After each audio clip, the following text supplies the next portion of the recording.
Hello বন্ধুরা, আমি তোমাদের একটা গল্প বলে শুনবো। গল্পটা মন দিয়ে শোনো। একদিন একটি নেকড়ে, একটি বাঘ আর একটি কুকুর জঙ্গলে দেখা করলো।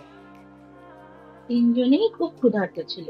তারা একসাথে খাবারের সন্ধানে বের হলো। অনেকটা পথ যাওয়ার পর তারা একটা হরিণ দেখতে পেল। নেকড়ে বলল, আমরা তিনজন একসাথেই হরিণ শিকার করব, তারপর সমানভাবে খাবার ভাগ করে নেব।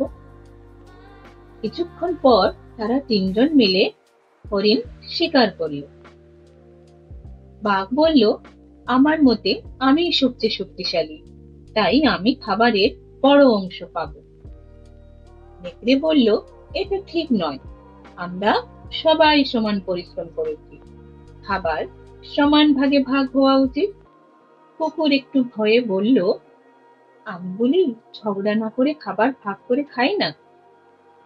কিন্তু বাঘ নাছোড়বান্দা, সে খাবারের বড় অংশ নিজের দিকে টেনে নিল। বাঘের শক্তি দেখে নেকড়ে এবং কুকুর কিছু বলার সাহস পেল না। কিছুক্ষণ পর বাঘ ওর খাবার খেয়ে বিশ্রামে গেল।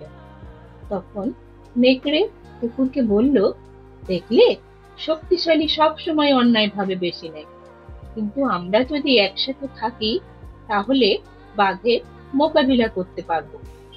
পরের দিন বাঘ আবার তাদের সাথে শিকার করতে চাইল, কিন্তু নেকড়ে ও কুকুর একসাথে বলল না।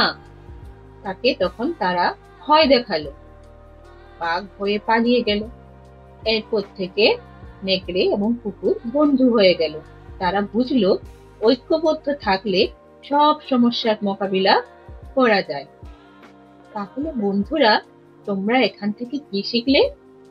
ঐক্যই বল, শক্তি নয়। ঐক্যই সব সমস্যার সমাধান।